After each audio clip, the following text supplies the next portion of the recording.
Welcome to another episode of the AlbumReview.net podcast. I'm Greg Potters. For this episode, I welcome a very special guest to the podcast, Los Angeles-based guitar virtuoso Angela Petrilli. I met Angela while attending a Zepparella show. Zepparella is a California-based female Led Zeppelin tribute project. Angela was filling in at the particular gig for guitarist Gretchen Menn, and I was lucky enough to watch her shred on her guitar and give her best Jimmy Page performance that night. But when she's not touring the country with Zepparella, Angela has a band of her own, Angela Petrilli and the Players. Formerly a member of the band Roses and Cigarettes, Angela is the spokesperson for Fishman Guitar Products, and she has over 120,000 subscribers to her YouTube page as of today.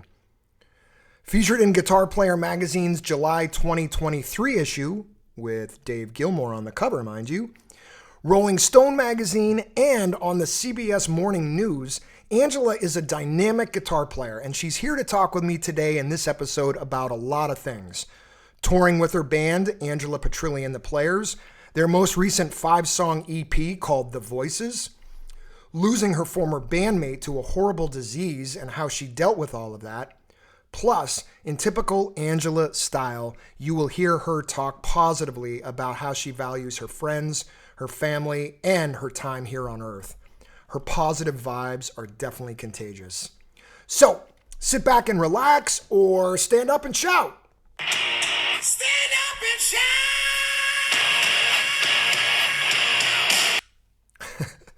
And enjoy. With music tracks included, my interview with musician Angela Petrilli.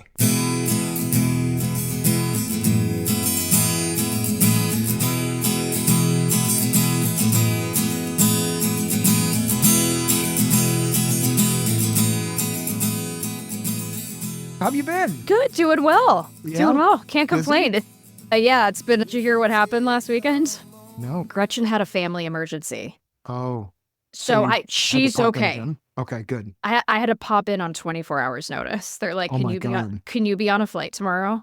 And I said yes. So Wow. she's okay. Okay, good. She's okay, but Good. yeah. Wow. So it was something I hadn't planned for, but that's like How'd the gig go? they were great. So we did St. Louis, Mm. Omaha, and Kansas City. They were great. Nice. Awesome. Super fun. Oh man, I'm so was good. excited. Thanks Yeah, for me too. thanks for jumping on. Of course. Are you in is this like a home studio or are you somewhere else? Home studio. Cool. Yeah. Nice. So I do my riff rundowns here. This is actually like the spare bedroom when we have like guests over. Nice. So Nice. if I I love like if I like do this, you see that. Oh, cool. Oh, I like that. Yeah. So it's a flex space. I like it. Yeah, I'm in one too. I Yeah. have a studio in my basement, and yes, I'm not in the mountains Yeah.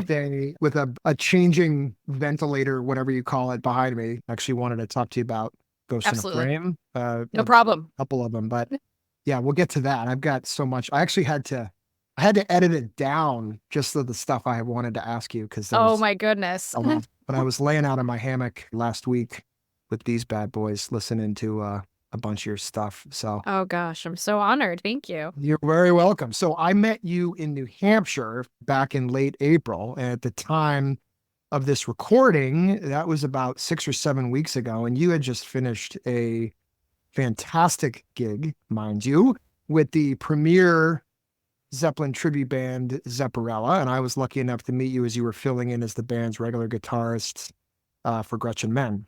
And I was really impressed, Angela, with how you handled your acts.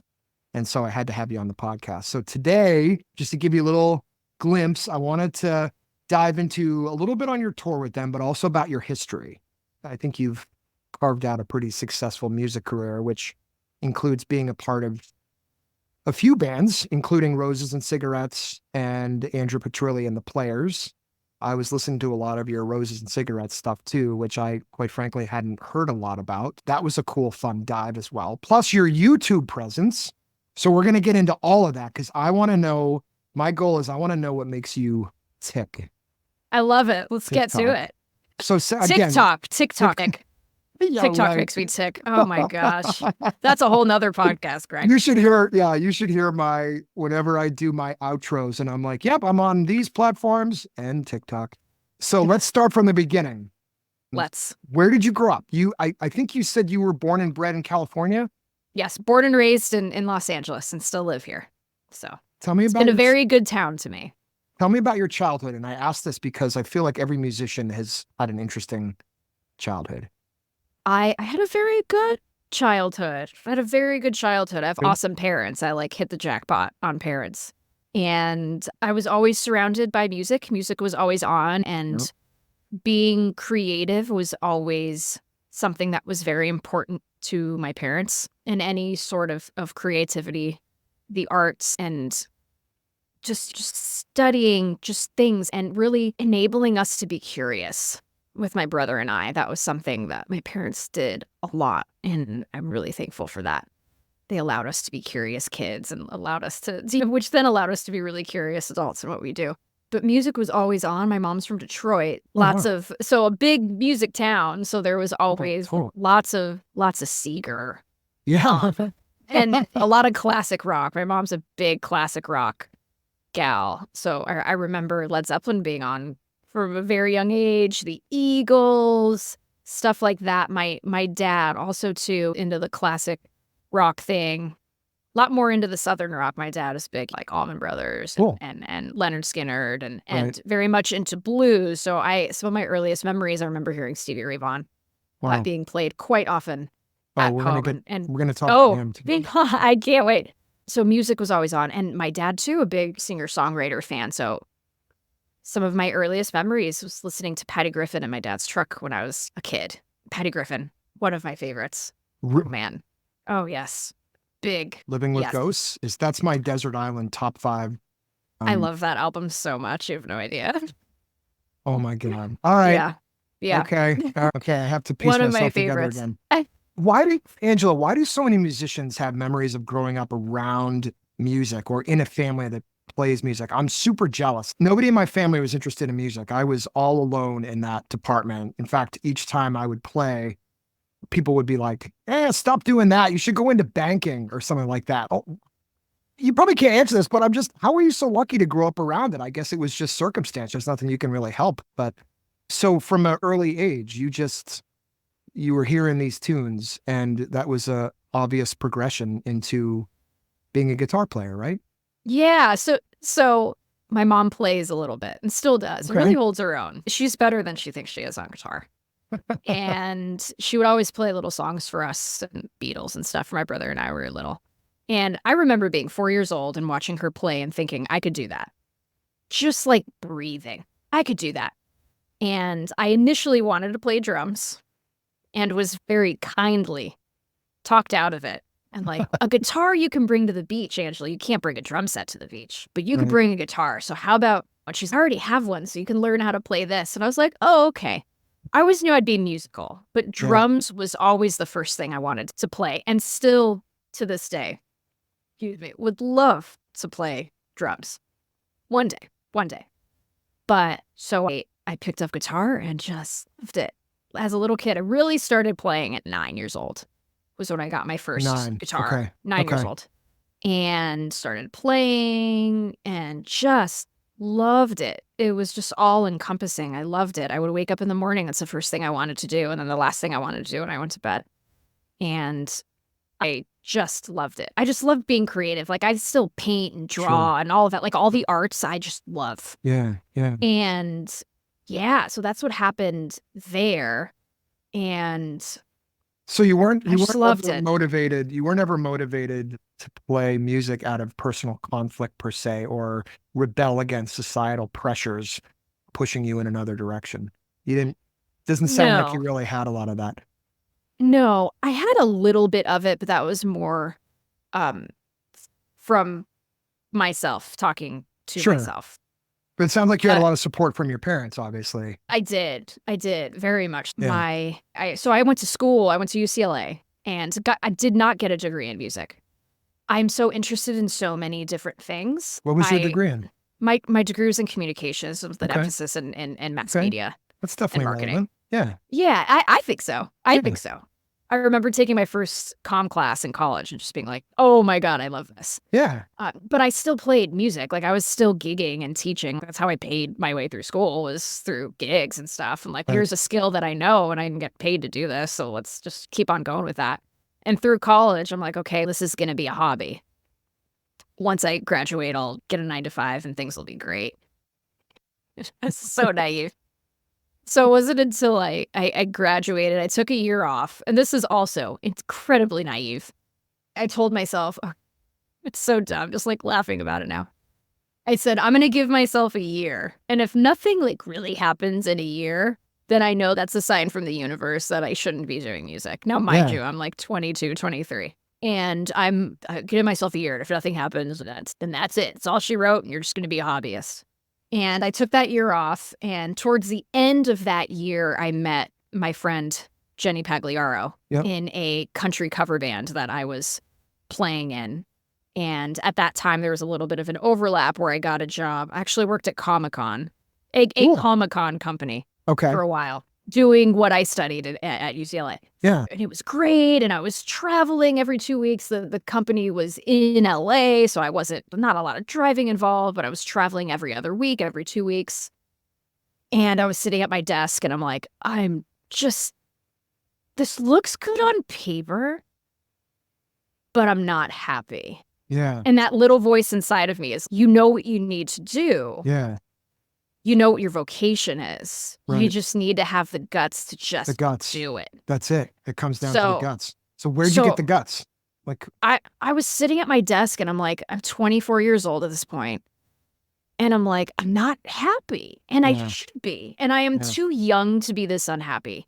Even though on paper everything looked great. Right. I just wasn't happy. I wasn't fulfilled. And I'm like, there's more to life than this. I know there's more to my life than this. And I quit my job. I was like, I can't do this anymore. And I can't even begin to tell you what it felt like when I walked out of those doors. The freedom. Oh my God. I just felt like a little bit of fear. Oh, a lot of fear. I'm not going to, a lot of fear. A lot of fear. So much. But I knew that I would be okay. And I remember sitting my parents down, being like, listen, this is what I'm doing. And I need you to trust me. I know this is going to work, but this is going to take some time. Yeah. Yeah. This is going to take some time. This is not something that's going to happen overnight. I know this is going to take some time. Right. So I just need you to trust me. And they did. Yeah. Amazing. And have been so supportive. I so lucked out.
When I was growing up in the 80s, the music industry pretty much had a basic formula. It was get a band, practice, get good, play gigs, get signed, get on the radio, MTV, and then voila, you've succeeded. Today, it's obviously really different. There's a ton of different avenues and ways to get your music out there. When you first started, Angela, did any of this occur to you? Were you focused enough at a young age? Did you have a plan, or were you like, I'm just going to go out there and play 100 million times anywhere and everywhere?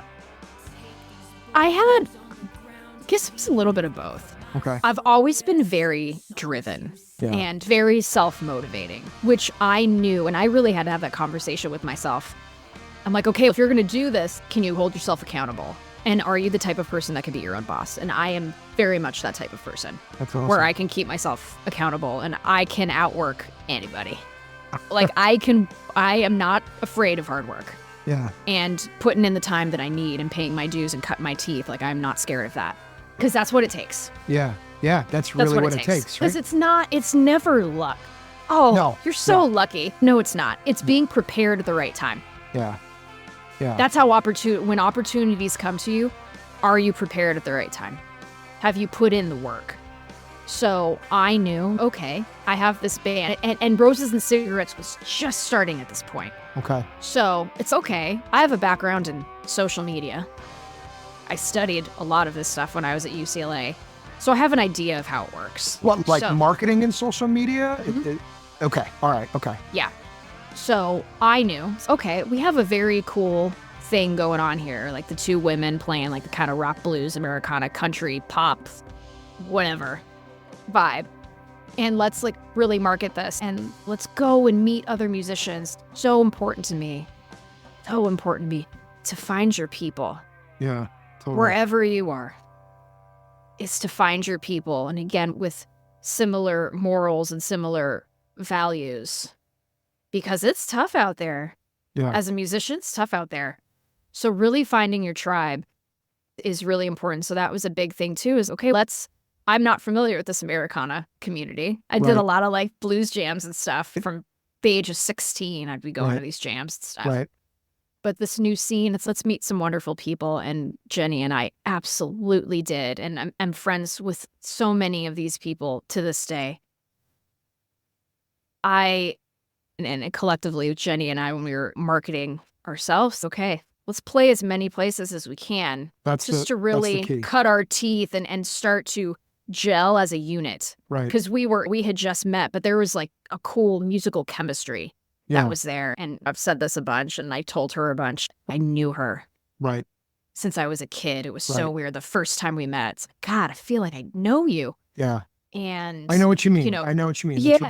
Definitely. I was in bands as a teenager and then in my 20s as well. And you just knew, I think it wasn't, there were some people where it was like, okay, we got to mesh, we got to work a little bit more. But for the most part, especially when you have a partner like Jenny, you just know like that, right? It was easy. Yeah. It was just really easy. And I'd played with tons of people at that point. And I'm like, this is really special. And I need to see this through. This is really special. Right. And yeah, we just played our asses off. Writing songs and playing and going to shows and things like that was how we started. And that was just the first of many.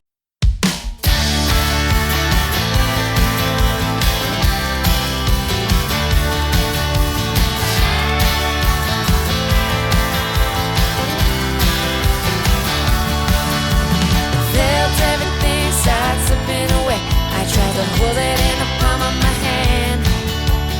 Slap things that could be taken away. You better do everything that you can. My mind went blank. Is this my fate? The end has to come for every man. I got a funny way of knowing I better run just as fast as I can. Run just as fast as I can. Run just as fast as I can. I gotta date with the reaper. The devil wants my heart in his head. I'm done giving my few more reasons. Start living just as fast as I can. My knees get weak, my heart skips a beat. Yeah, the shit is getting way out of hand. I'm not giving my few more reasons. Start living just as fast as I can. 'Cause when you're living fast, you can't. Now, I saw somewhere when I was doing a lot of reading that you listed a couple people, but the two that immediately popped up to me were Stevie Ray Vaughan and David Gilmour. Yeah. I can definitely hear that in your music. I feel like Angela Petrilli and the Players is very blues oriented. You've got a lot of songs with obviously slide guitar, harp. Was there a particular song or songs by both of those artists that hooked you early on? Oh my gosh. Stevie Ray's version of Tin Pan Alley. That's Oh my one. God. Yeah. Talk about bringing you to a different place. Yeah. I love that song. Oh, I love Cold Shot. Yes. That Oh my God. Texas feel, because I'm a very rhythmic player. I learned on acoustic guitar first. I didn't play an electric guitar till about 3 or 4 years into my guitar Okay. playing journey. Okay. So and rhythm, I just love. Again, going back to, I'm still a drummer in my head. Right. So that Texas shuffle, I'm like, this is so cool. Yeah. This is so cool. The intensity of his playing is so beautiful to me, and so ferocious but beautiful. And I raw, right? love- Like he and didn't raw. seem to me like he was, and I forget, I've seen documentaries and I've read some of the books on him, but I don't remember him necessarily being a super student per se. He was just a gigger, and he would go around Austin and just gig and gig. And I haven't heard anybody that's really, in my opinion, yet that's stepped in since he's been gone. And he died in 1990, so it's been a really long time. But really, the Ross playing, like, did you find yourself emulating him? Like, I started playing bass when I was 12, and I realized after about 6 months there were a couple bass players that I just emulated. It was just natural. I wasn't like, oh, I'm going to try to sound like this guy or this person. It was just natural. And then later on, I was listening to different bands and, oh, this is where my influence comes from. Was it like that for you? Were you like, I want to sound like Stevie, or did you just notice later you were listening to some of your demos? Oh shoot, I sound like Stevie and Dave. I always try to tip my hat to Yeah. those that have inspired me always. David Gilmour and Lindsey Buckingham's another one that's a big Lindsay, influence oh to my me. God. I just think of I- finger picking whenever I Oh. think of Lindsay. So good. Yeah. So good. So good. I always try to be authentic to myself as in my voice. I Yeah. think in a lot of ways I'm still finding it, Sure. but I'm getting closer. I think looking back even 10 years ago, my gosh, I feel like I sound more like myself now, Yeah, absolutely. which is, I hope something we all try to aspire to is just to keep, for me, it's always being a perpetual student. Totally. Yeah. I yeah. am a student of the craft always. I always try to sound like me. Yes, you'll hear the influences in my playing. Oh yeah, that's like totally a Stevie type lick, or yeah, that's totally like a Hendrix kind of vibe she's giving off. Or wow, the way that she plays with sound and space is very reminiscent of David Gilmour. Those are all things that I find so beautiful in their playing. Yeah. Yeah. Like, I think with notes, sometimes the best ones you play are the ones that you don't. And really I know what you mean. Yeah. allowing the space to breathe. Because yeah, could we just and play? Absolutely. You can. To me, the peaks and valleys and being conversational in solos and in guitar playing is a beautiful, as a listener, is a very beautiful thing. Because first and foremost, we are listeners of the music Right. before we are players. So I really always try to keep that in mind. How am I going to best tell this story as a storyteller in notes Right. and in phrasing and in the way that chords move and shift and breathe and occupy space? Yeah. These are things I always think of, because that's what I really like to listen to. That's Sure. interesting to me. Sure. And again, it's an ever evolving thing. I'm a constant student, That's great. but I tip the hat. Sure. Because I want to sound like me. And I think you do. I think that's evident as I listen to a lot more of your music. And so going back a little bit, you start Roses and Cigarettes in what, 2014, 15? 13. 13, 2013. okay. And you guys put out 2 albums, correct? We did. 2 Yes. full-length albums. Roses and Cigarettes is more, as I was reading, country folk rock. I don't know if I would say, and I'm sure you're probably, I don't want to necessarily put a tag on it, but I saw that you guys had a single in 2019, Fast As I Can, that was named one of the 10 best country songs of the week in March of that same year by Rolling Stone. Really cool. Yeah. I listened to a bunch of Roses and Cigarettes songs, and I would say you guys definitely have some country influences, but definitely some rock and blues too. Would you agree?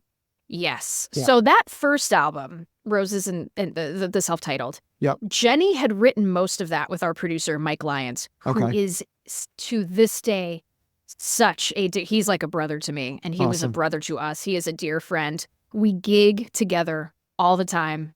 He's just such a special person in my life. And I owe so much to him. I'm forever indebted to Mike Lyons for what he did for Jenny and I, and just was such a wonderful mentor. Just how he helped you guys expand musically. Yeah.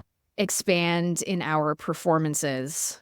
I really learned how to be a better session player because of Mike, and to be a better listener, and to have, he really set in motion to me that producer mentality. Really? I owe that to Mike Lyons. Oh, yeah, very much. We would sit in the studio, and this was more for album 2, so for Echoes and Silence. Okay.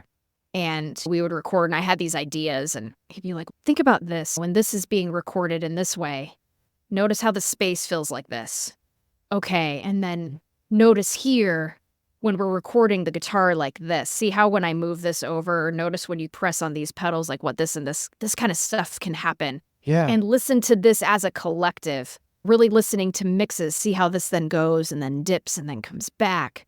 And really telling a story through production.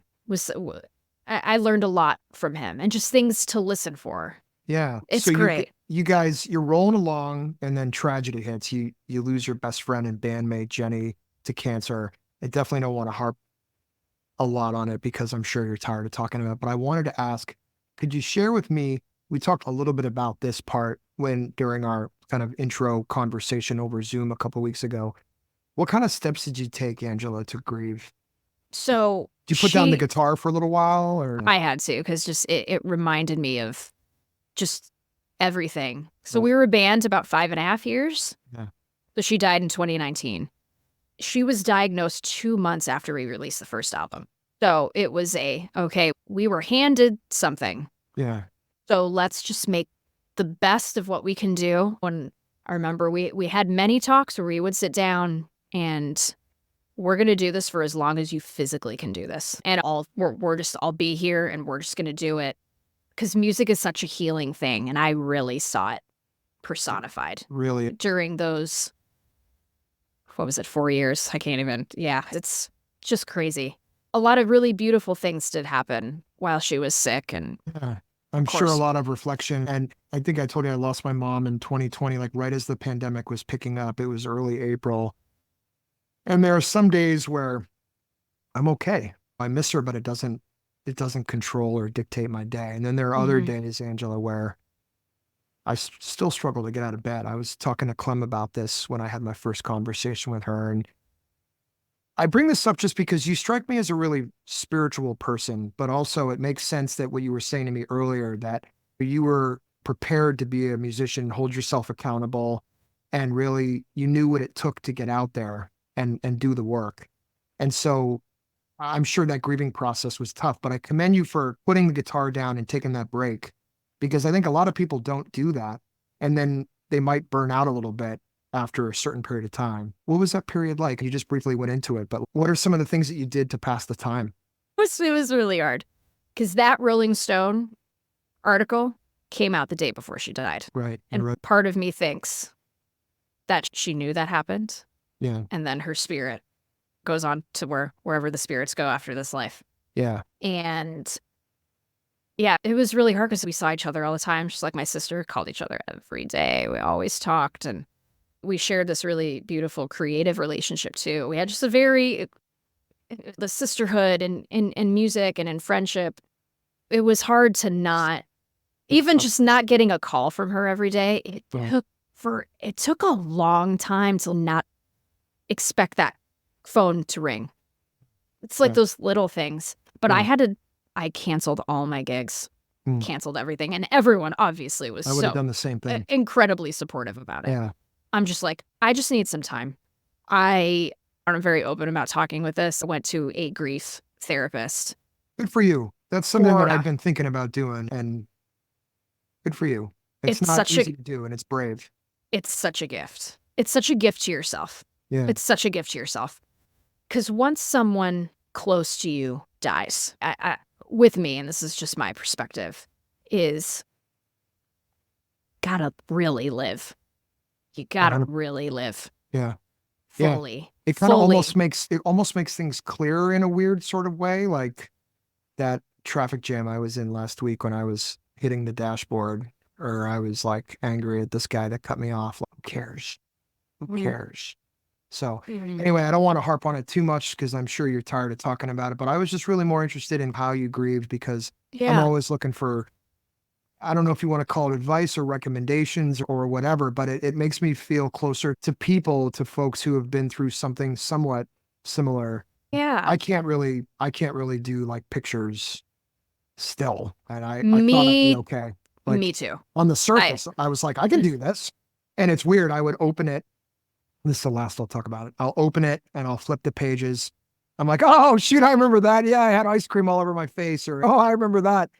But then the next day, it's almost like this tidal wave that I didn't even know was coming. Yeah. So that happens to me too. Yeah. That happens to me too. And I'm totally okay with talking about the grieving process. I think it is such a human thing that we all have to deal with. Yeah. And I think talking about it is such a healthy thing to do. So I some people have no problem talking about this. I'm glad you agree. Some people don't. Some people don't, and I want to respect that. But I don't necessarily want to talk, exhaust the topic. But I think it's a part of your journey that's shaped you. And I know for me, I'm a different person now. And a lot of the things that I really took seriously before my mom passed, I just, in a good way, I just don't anymore. And that was the beginning of my grieving process, was like going around to everybody important in my life who's been there for me, who was there and is still there, and just gush. And I still do it. And I'm like, you guys are the reason, this is why I lived. Besides music, it's for family and friends. And that sounds super cliche, but it couldn't be any closer to the truth. It's true. It's true. You just, it makes you live. I know for me, it's made me live a lot more fully. I tell my friends and family ad nauseum that I love them, ad nauseum. Good for you. My bandmates, I do. And they probably think I'm just such a sap, but I do. And I think it's so important. Life is just so precious and so finite. Like you need to, the people you love, like you need to tell them. Yeah. You need to tell them. When you went traveling, where did you go? Did you get out of California? Did you get out of LA? Yes, so that was my next thing. My grief therapist is like, how should I get out of town for a while? And looking back, I'm so glad I did, because that was 2019. We know what happened later. Oh my God, yeah. So I went to, one of my dearest friends lives in Australia, and I called her. I'm like, hi, can I stay with you for a while? And she was so great. You can stay for as long as you want. That's just awesome. Get here. So I stayed. Yeah, I celebrated a big birthday there. So spent a birthday there. It was really nice. Stayed for a while, the better part of a month. And I just needed to not be in LA because absolutely everything was so triggering to my grief. Totally. Where I would just be a mess. And I just needed to see new things and new people, be somewhere with an accent and like this stuff.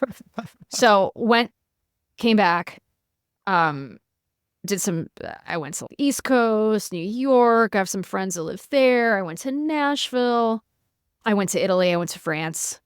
I have family in those places. So it was really nice just to be just grounded and being around family in Europe. It was really nice. Yeah. And just did that. I didn't really play a lot. And I definitely had some catching up to do after that Italian trip. My chops were like not great. So it was like back to the metronomes. But music was not a soul healing thing for me at that time. I knew it would be later. Sure. But for that time, it wasn't. I needed to do other things that were healing for me. I know what you mean. Yeah. And uplifting for me. Yeah. I knew I would always go back to it. Yeah. Meditation? I'm a big, gosh. Still? Oh, yeah. Every day. Good for you. For better part of 10 years almost. Good for you. Nice. Yeah. Yeah, every day. That has definitely, I know this, funny, but it absolutely changed my life for sure. Not to me. No, I know what you mean. Yeah. For sure. I'm much more patient. I'm much more emphathetic. I'm much more compassionate. What the heck's it called? I can't believe it. Is it Insight Timer? That's the one I use. No, there's like 100 of them. There are. There are many. Headspace is great. Yeah. Headspace is great. I like it. Yeah. So, yeah, definitely became a proponent of that afterwards, and it's helped a lot. It's helped me really tap into that little voice, because that little voice I heard, okay, you need to quit your job, you need to do, like, I'm not going to yell at you. Right. Yeah, and that little voice was really helping me through a lot of this stuff, like just rest. Like I just remember it was like, just rest, Just rest. just Yeah. rest, just Yeah. rest. You've been like, this is a lot. Like, just rest. And I knew the little voice would speak to me when it was ready to make music again. And that's So, going to keep I you didn't going, force I it. think. Meditation starts with like being kind to yourself, right? Because we beat each other. We beat each other. We beat ourselves up. Absolutely. And I think that's where the anxiety starts. I went through a lot of, I should have done more. I went through my mom's house and took all her cigarettes out. And I was like, okay, that's it. She's not feeling well anymore. She's not going to smoke anymore. She called me out on that. And she was like, oh yeah, well, I'm just going to go restock the house. So I was like, all right, you showed me that, so what I learned from that experience was that, and I say this to everyone who's got parents who are either getting there. I have a bunch of friends right now whose parents are, fortunately or unfortunately, it's just part of life, but they're getting there or they're there. They're in a retirement community. Shouldn't say it like that. I just helped my father move into a retirement community. There it is. But it had to be on his terms within reason, right? But the first thing I learned from all this was really to stop beating myself up and to stop the shoulda, coulda, wouldas. And I think that's really the genesis of where meditation starts and how I started to heal a little bit. I don't know if that resonates at all with you. It's just that stillness. Yeah. And that space to be quiet. Yeah. Is incredibly valuable. Yeah. On many sure. different levels. Yeah. So you get back and then you find Bobby, Brett, Steven, Vic, and Matt. How'd you find these guys? Okay. So I've known most of these guys a while. Okay. So Brett, who's the bassist in the Players. Yep. And he mixes. He's a sound engineer. He's incredible. He has an awesome studio, like Cosmic Voyager out here in LA, like multi-talented like guy. He's awesome. We've been friends almost 20 years. Okay. Awesome. I've known Brett a really long time. I've known Steven about 10. I've known Bobby almost 10. Steven is your drummer for the listeners out there. Drummer, mixer, producer. Yeah. Yes. And Brett, too, also helped produce the EP as well. Bobby's your keyboard player. Yeah. Insane talent. Matt's your harp player. All of them. Matt plays harp. And Matt. And yes. And Vic is another guy I've known for 20 years, like a brother. And just all these guys are like my brothers. They're just really lovely humans and insanely talented musicians. I'm always happy when they say yes for playing with me when I call them.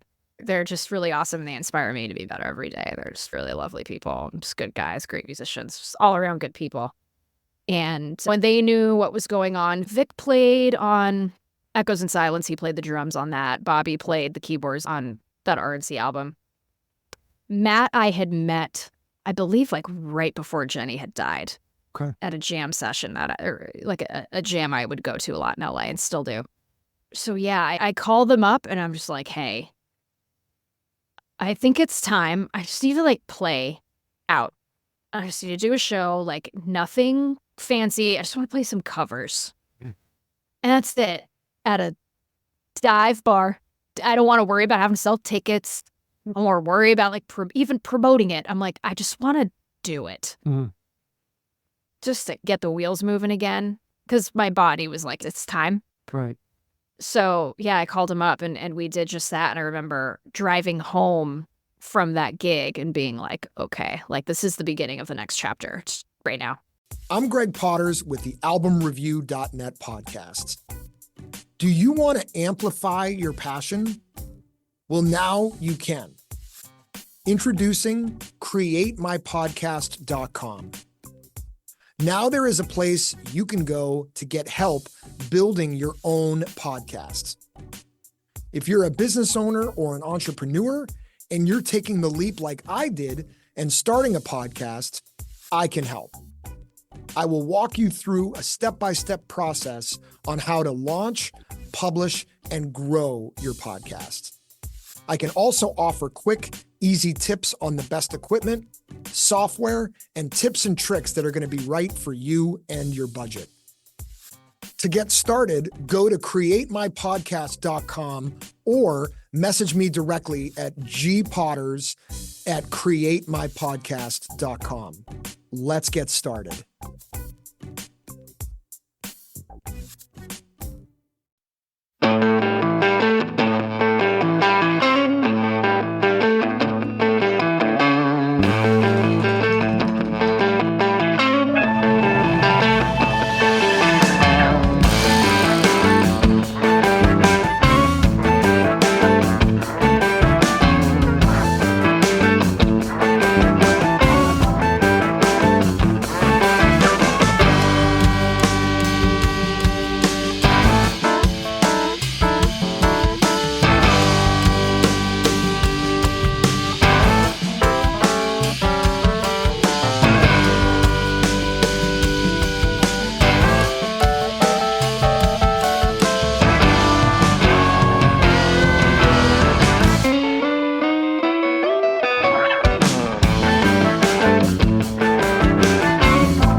So you had that serious conversation. Hey guys, pull over, or I'm getting out of the car, but guys, I want to tell you. Oh no, this was just me in the car after the gig. I was just driving and I'm like, okay, it's time.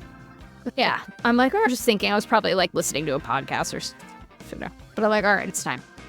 And then we know what happened a month later. So that gig was February 2020. So then COVID happened. And for me, that time in quarantine allowed me to focus on the lyrical aspect of things. Because I didn't do much of that in Roses and Cigarettes. I think the only thing I really... And I would always help Jenny with lyrics and stuff. Like, go back, what do you think of this? And does like this kind of go? And does this tell the story and stuff? Like, we would bounce ideas back and forth. Right. I'd done a chorus on one of the songs on the first album. That was it. But yeah, I wanted to really delve into that. I'm like, okay, if this is going to be the next chapter, I'm like, I have to start singing.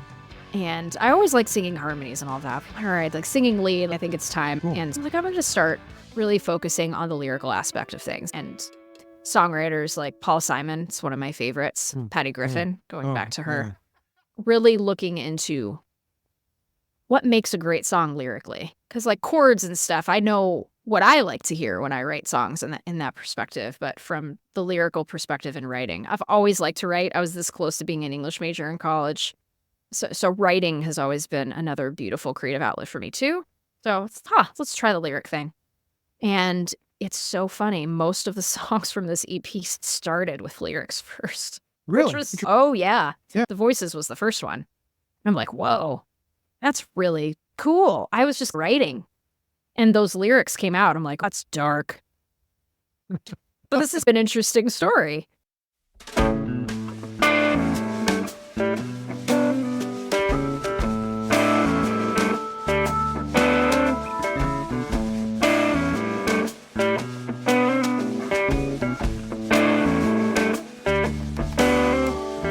Palms are sweaty and I can't play pretend. Hurts so much, when will all this end? I'm pissed off, I'm scared, I hate to be alone. Leave me with my demons, their stories never get old, yeah.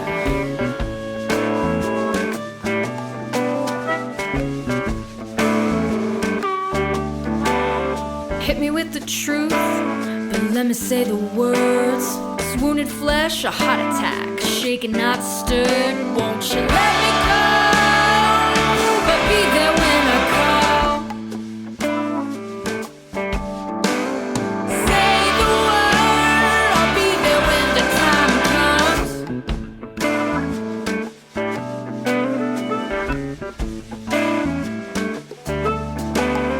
I can't catch my breath, and all I hear is sound. The voices in my head seem to calm the fuck down.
And then Red River, same thing. I'm like, dark, but that's an interesting story. Yeah. So let me find some chords for this. Even High Roller. those lyrics came first too. Some of the best songs, I think, are more on the Yeah, rocker side. actually, is it all of them? And I think even Ghost for sure was lyrics first. I want to talk. That was like a stream of consciousness thing. That Yeah. one. Woof. Yeah. Yeah. And so with these guys, you officially form the Players, and then you later changed the band name to Angela Petrilli and the Players.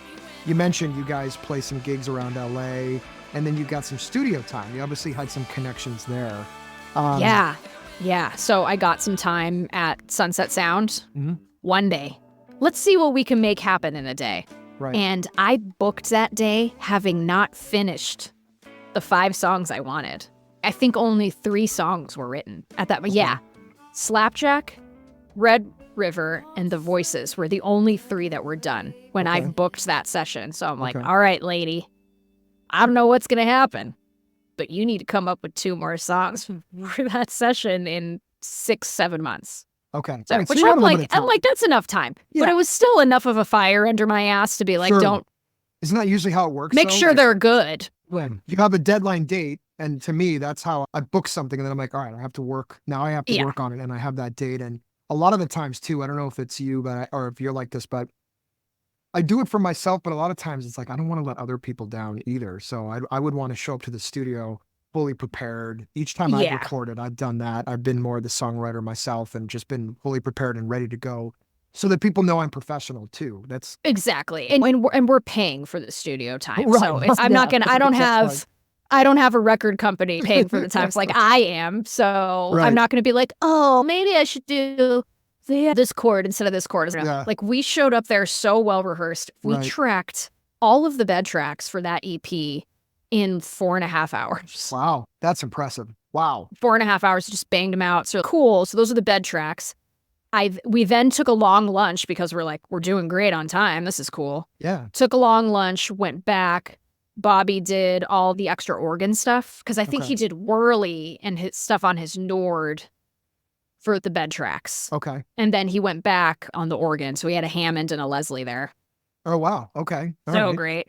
And then he did all that. And then I went and did the guitar solos. Okay. All right. And then, yeah. Now, That was it. We were done by 9:30. It That's was amazing. wonderful. So you did it all in a day. Pretty much. So the only thing that we did later were my vocals, Right. background vocals, percussion, and saxophone. Okay. All right. So really, probably collectively, we probably got the entire EP done in less than 20 hours, at least the recording aspect of it. Wow. That's amazing. Yeah. And you I- really I- have to be prepared to do that Yes. to come into the studio. So And these guys too, all the guys in the band, they're such pros, and they're all seasoned session players too. So we all session a lot with different projects, and it was such a wonderful, and I am such a fan of logistics and getting things done, and they're just such pros. It was, and to knock on wood or whatever my stand-up desk gives me out. the backup is your I mean, head. is it? If you don't, if it you're not was- around, then It was the smoothest session I've ever been a part of. wow. Cool. But it was a lot of planning on all of our parts, and it was most certainly a team effort. And I love the guys in the band so dearly. I want to It's dive great. into Ghost Inside a Frame. Sure. Without getting too cheesy, this song made me really emotional. I get that. almost as Get that a emotional- lot. Almost as emotional as when I heard "You Are Not Alone," Patty Griffin's last song. Oh, boy. Living with Ghosts. Like Good just one. oh my. So, what's the genesis behind the song? Tell me. Now I'm just a thrift store ghost who doesn't have a name. What inspired you to write? Yeah. That particular line, or just the Yeah. song in general? Well, both. Start with Okay. the line. So that particular line. So that song comes from a lot of different things that have happened to me with people that I've loved that have died. Like, obviously, yes, this is a song about my friend Jenny. Like that it very much so is, but there are a couple lines that remind me of other loved ones that I've thrown in. Sure. But that particular song, or that particular line in the song, there is a thrift store. Well, it's a massive. It's almost it's a huge thrift store place, whatever you want to call it, I know what you mean. in San Diego. Mhm. And I have some friends in San Diego, so when I go down there, I like to thrift, and excuse me, look at all that kind of stuff. So this place is really cool. It's got a bunch of clothes and like jewelry and all this stuff, but it has this one wall that's full of photos of people, like postcards from one another that they're sending to family and pictures of people in World War II and all of this stuff. And I'm like, wow, these people aren't around anymore. Right. Their pictures are here. And this life has now moved on. Yeah. And their memories are here. It's a weird thing. And other people are looking at them. And in some cases, maybe more of the spiritual people are wondering, I wonder what kind of life she had. Or I wonder what kind of life he had. Those are the questions that I ask when I look I'll make at up a stuff. story in my head. Oh, maybe he liked chocolate ice cream. Maybe he liked strawberry. And my wife's, what the hell are you talking about right now? These are the things I think about. Okay. So that line came specifically from those adventures of going to that thrift store and just seeing these photos of these people who aren't alive anymore. Yeah. So I'm like, God, that is so interesting because that's going to happen to all of us. People get rid of our stuff, and where does this stuff end up?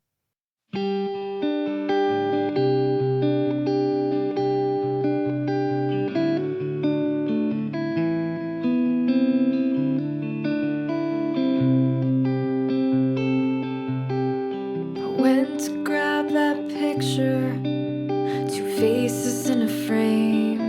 And as I turned it over, saw that I look just the same. You're telling all my jokes just to hear somebody laugh. Guess the silence is too lonesome, and I'm not coming back. No stories to be written, no memories to make.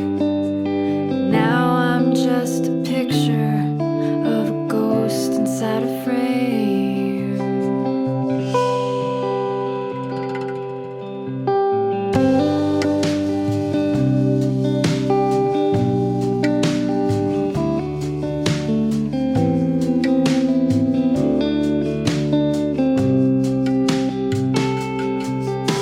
One day we'll all be thrift store ghosts. Photos just tossed into a bin. Spinning wheel of time, so cruel to pay no mind. Stories simply scattered to the wind. No stories to be written, no memories to make. Now I'm just a picture of a ghost without a name.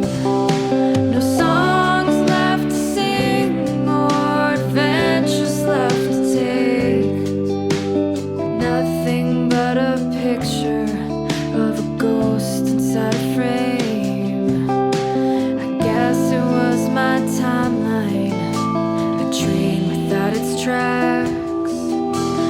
Nowhere left to go, nowhere to turn back.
there.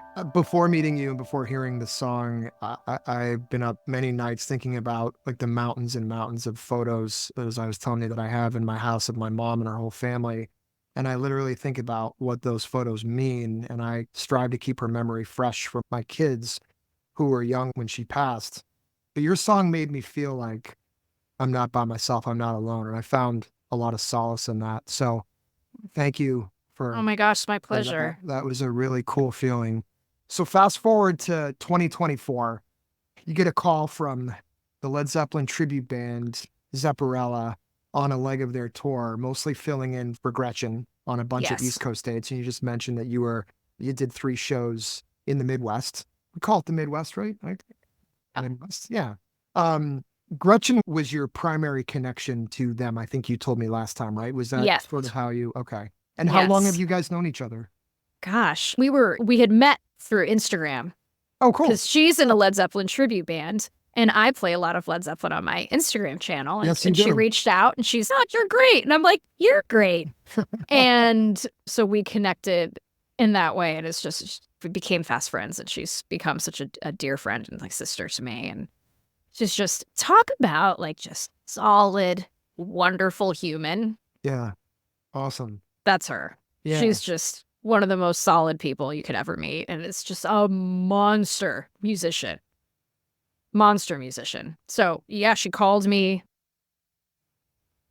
almost a year ago and she said, hey, this beautiful concerto has been written for me by Stephen Mackey. And I'm going to need time to give this everything I can. Can you fill in for me on a couple shows while I do this? And it was just such a no-brainer. Like, of course, it would just be my honor to like help you accomplish this incredibly beautiful, monumentous thing Yeah. and get to play some of my favorite music. Led Zeppelin's one of my favorite bands. So it was just a win across the board. And it was just such an honor to be asked again because she is such an incredible musician.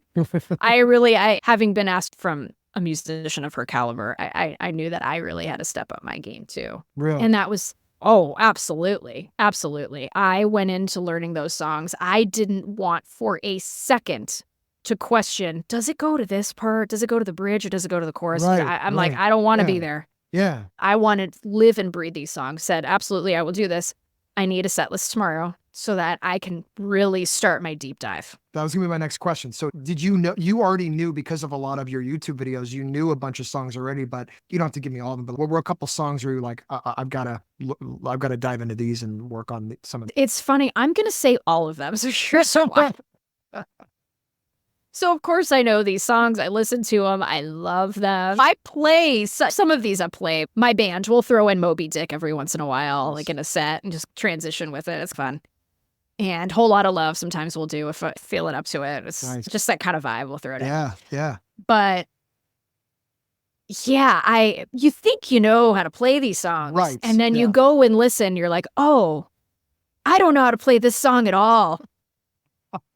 For example, like When the Levee Breaks. It's Guys do that? not, it's a That was great awesome. song. I love playing that song. It is not da da da da over and over again. No, it's not, because there are variations and you need to know them. Yeah. You need to know when they're happening, and there is this beautiful pattern that happens. There's something cool that happens after the harmonica solo in the middle of the song where the variation starts somewhere else. And Kashmir, too. I'm like, oh, I know that song. And then started playing it. I'm like, I do not know I do this not song. know this. You have such was more of very humbling. appreciation, right? Oh, for my Jimmy. and- Oh, yes. Because not only did I have Jimmy Page's shoes to fill, which are massive, I have her shoes to fill, too. Right. Yeah. Just an a inc- lot extra added pressure. And those are the words that I, especially for those first shows, was like, don't embarrass Gretchen. That was just all I would just say in my head over and over again for the 2 hours of the show. Don't embarrass Gretchen. Yeah. It was so much fun to play these songs. But yeah, in preparation, for the first 4 months, that set list was the only music I allowed myself to listen to Yeah. Cool. Cool. over and over so that I could really embody it and just Yeah. really get it.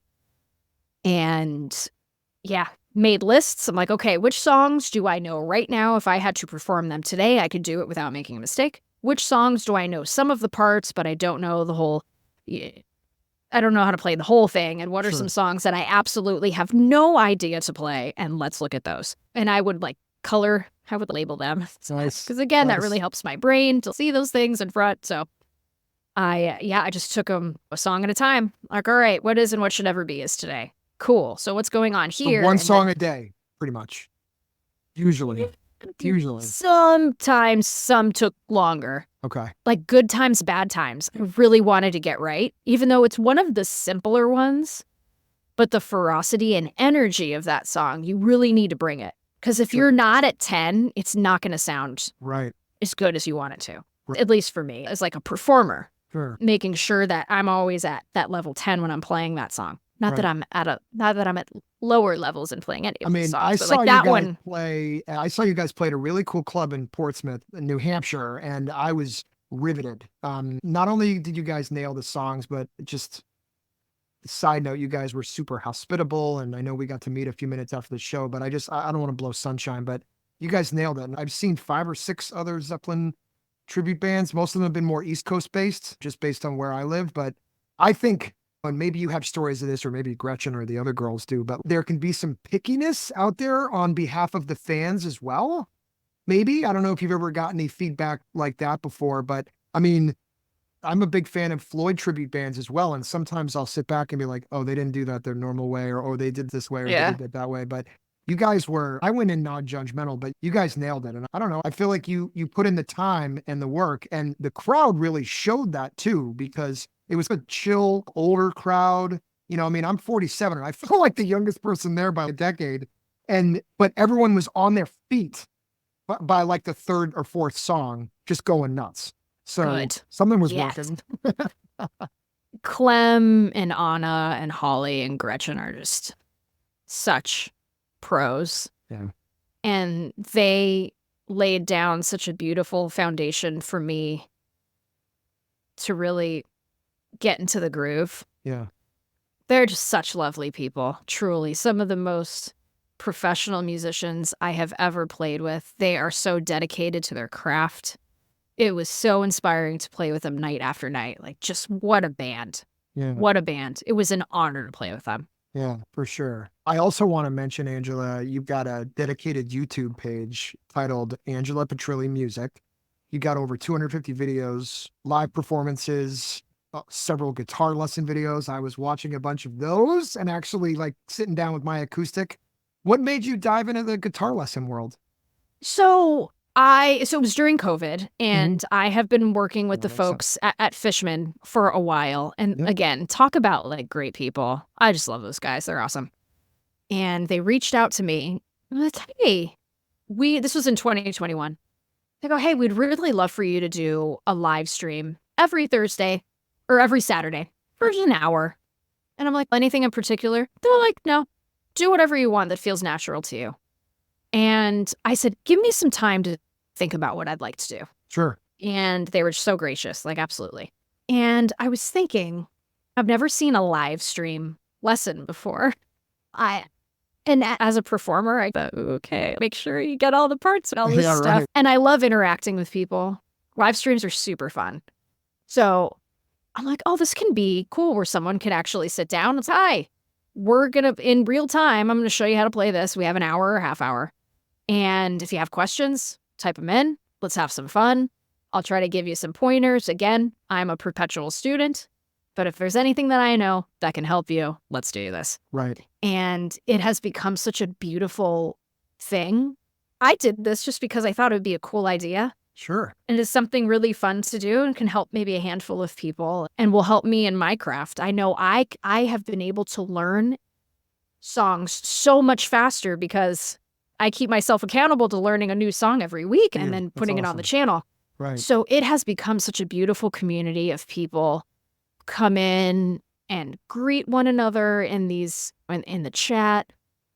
I love how uplifting everyone is. And sometimes the internet can be a not so nice place. Totally. And it has been so important to me to instill this really beautiful place of, hey, we're all students and let's just have some fun. And music is a beautiful, healing, universal thing for all of us. Let's just have some fun. Yeah. And let's just play. And again, if I can help you out on your guitar playing journey, I'm happy. I watched one of your videos on one of the Fishman pedals, and I've been thinking about adding more bass tone to my acoustic guitar. I've got a Fender Classic acoustic guitar that I bought about 7 years ago. It's not quite as bassy as the Martin SC13E, I think, the one that you did the video on a little while back. Yeah, I use Awesome. They're beautiful. They're really cool. Oh my God. I use that one. I use predominantly my 0017E. So it's the black smoke. It's like the kind of dark brown, almost a black Amazing sound. Martin. They're so beautiful. And then the OM28, every once in a while, I'll bring that guy out too. That's like my session acoustic guitar. Every once in a while. You totally had me sold, and I could tell you were really passionate about it because it didn't look like you were like reading from a script. I was like, Angela's just talking here. She's just chatting. And I was like, that's so cool. That's how I like to do demos. Yeah. I really don't like a script because Yeah. I'm a player. I don't really consider myself a YouTuber. I really don't. Sure. I'm a player. I session a ton. I gig a ton. I'm out gigging a lot here in LA. Yeah. And I'm constantly like, what's going to help with my rig? What's going to make things easy? That's a big thing for me. It's got to be easy. The gear that I use has to make sense and has to be easy. And yeah, I love that the guys at Fishman are so wonderful in that regard too. I'm like, let me just talk about the things that I love about this and not read from a script. Thank you for picking up on that. Cause yeah, again, we're all just about being authentic. Right away. I was going to go in and I was like, I'm going to watch like a minute of 20 of her videos. You son of a guy. I ended up watching like the whole thing of 70 of them. Oh, you're so kind. So I had to ask, are there any pedals, Fishman pedals that you recommend? So my guitar, I really love that bassy sound because I'm a bass player. And I've actually gone to a lot of shows with acoustic guitar players who really, they don't need a bass player and they just have this. So are there any, and maybe this is for another time or you can email me later. Oh no, we'll talk about it now. Are there any pedals that you like for that kind of, for an acoustic electric to get that kind of bassiness? My go-to, and I have had this pedal since before I started working with them. It's the RS Spectrum DI. Okay. It's a silver box, and I talk about it on the lessons all the time. And I go through that into my interface on those lessons. Okay. So this just allows the guitar to sound as it should. Yeah. To my ears, it's okay. We know that, yes, the acoustic guitar is going to absolutely sound its truest if you put a microphone in front of it. But many of us do not have this luxury when we are playing live inside a loud club or a bar because we are going to get a lot of feedback, and feedback is gross. Big time. Yeah. So that is my constant, like it's in my car right now because I don't leave the house. This thing. You really put that one on my radar. I'm sure you have. How many do you own? Not just acoustic, but how many guitars total? Tell us. I'm trying to count. Hold on. I think it's 16. Okay. That's reasonable. You're not like I recently sold 26. No, I don't have the room. I don't have the room. And I'm pretty good about being very honest with myself. Do you really need that SG right now? Yeah, good for you. No. Yeah, right. They would be really cool. Yeah. I just don't have the room. Now, if I lived in a bigger place, would there maybe be more guitars? Maybe. Yeah. Probably. Yeah. But I use them all. I did sell one guitar recently because I wasn't really using it. And I sold it to someone who was learning how to play guitar. Awesome. And it was a nylon string and they were so happy with it. It makes me happy. Cool. Good. It's living on with someone else. That's great. Yeah. And then I sold another electric guitar to buy the Les Paul that I now own. Beautiful. Which Nice. I love so much. Did you have that on the Zepparella tour? Yes, that was Les Paul I was playing. Yeah, cool. It's a 2013 Gibson Custom Shop R9. Nice. It's just delicious. I love the guitar. That's a great name for it. Okay, so this next question, I only ask because I truly believe that nobody is perfect, Angela. And many times, as I mentioned, I think what brings me solace when I listen to interviews is when I hear everything about a person, warts and all. I think it makes you leave that listening experience with more hope that you can thrive in what you love, or that individual who's listening.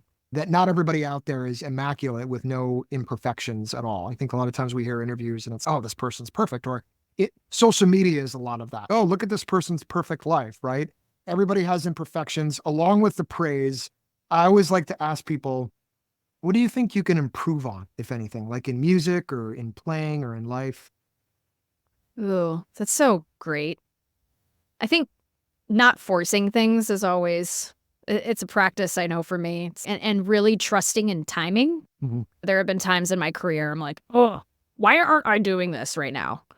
Or I feel like I should be at that, like playing these types of gigs, and I'm not. Now that I'm older and have been through more things, it's the universe really knows what it's doing, and trusting in the timing and you being ready when it is your time. Right. You know, like I was asked to play the Troubadour here in LA. Nice. And it is Nice. somewhere that I've wanted to play Yeah, for I a know it. very long I time. know it for sure. And Great for place. years, I'm like, oh, I would try to get booked and just couldn't do it. And I'm like, wow. wonder And what. now that I'm going to be playing there, I'm like, oh yeah, this does feel like the right time. And it's with this new band in this new chapter of my life with these songs, what have you.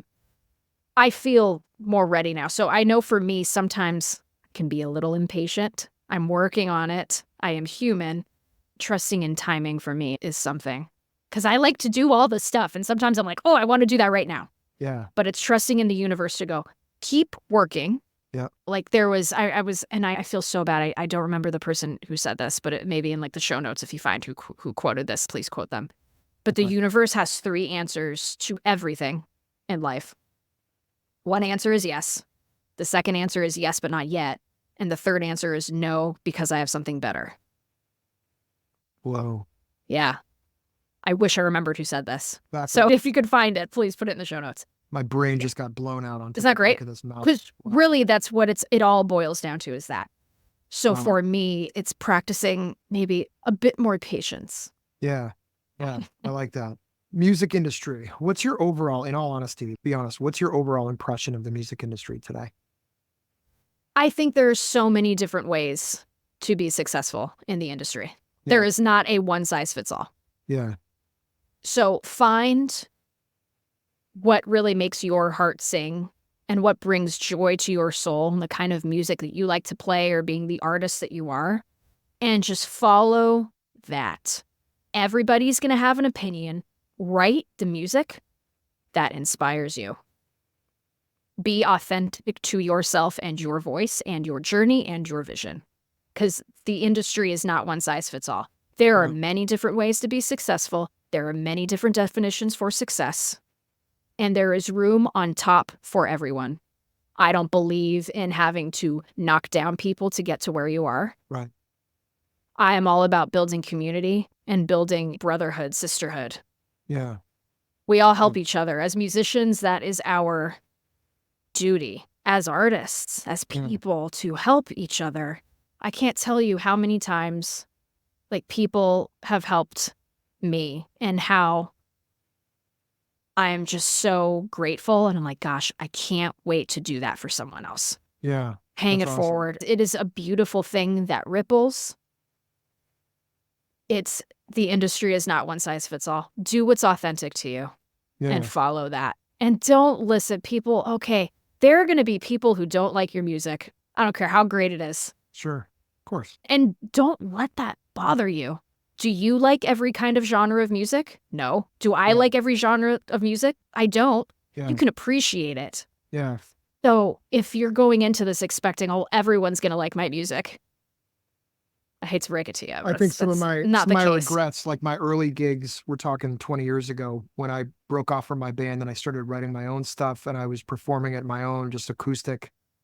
And I remember there were a couple times where sounds so lame now, but there were people that were talking or they were like, when I was in a bar, but like everybody wasn't engaged. And I remember a couple times, not always, but a couple times when that would happen, I'd be down and be like, oh man.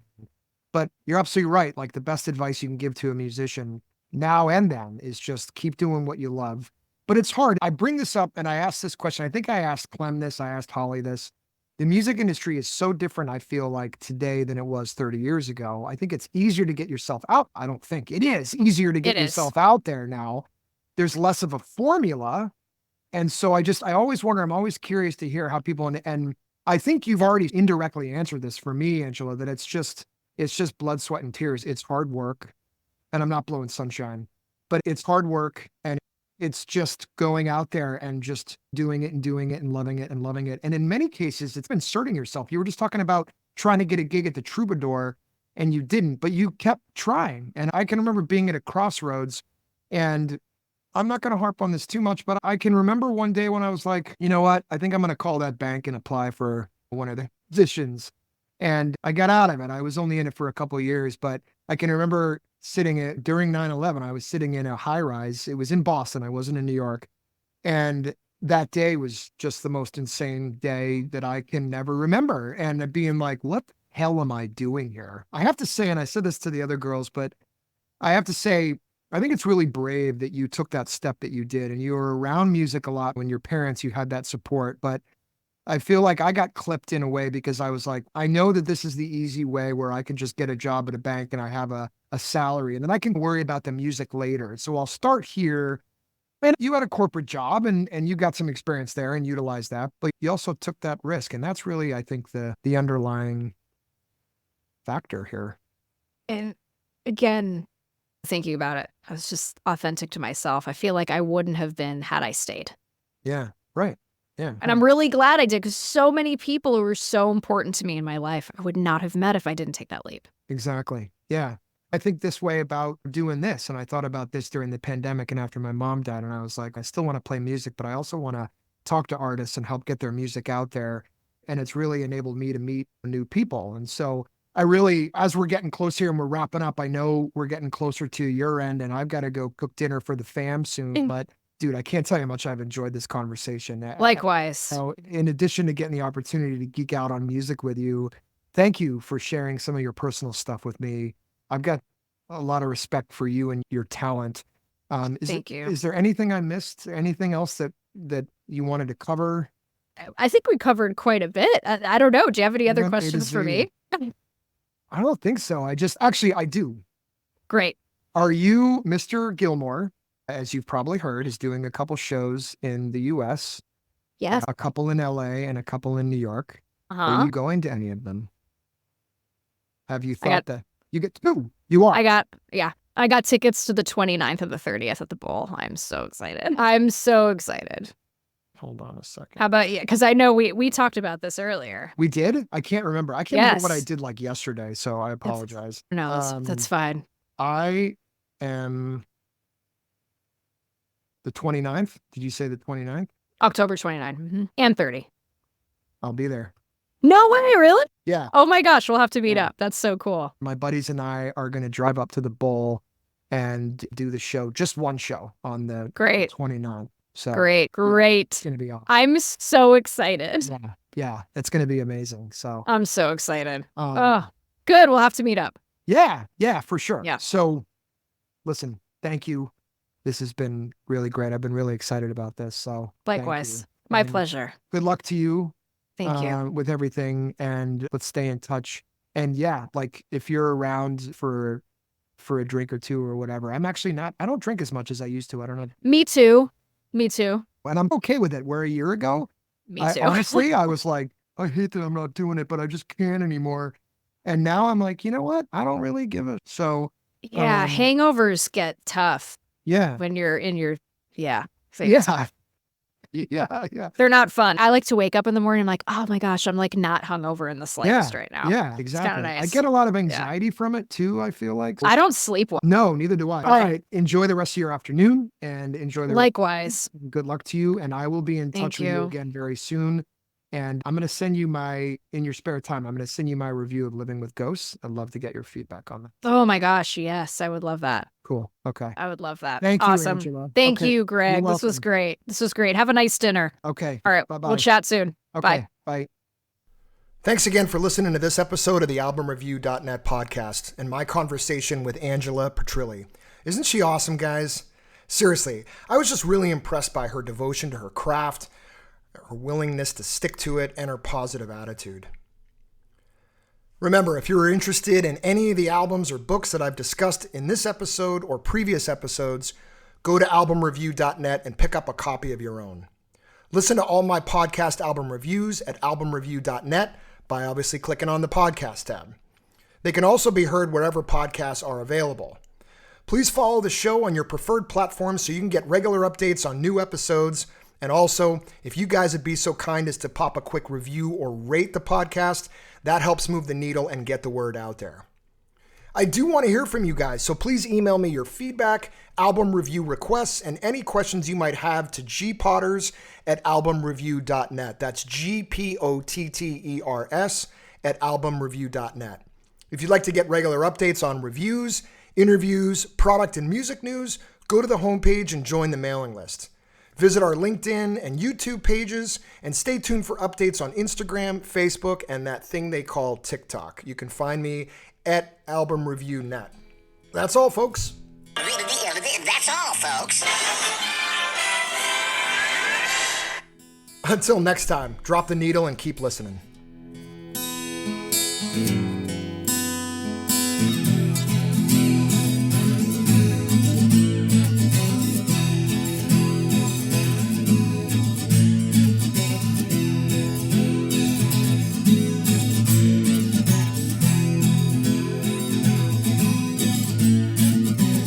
Take a trip down by the highway.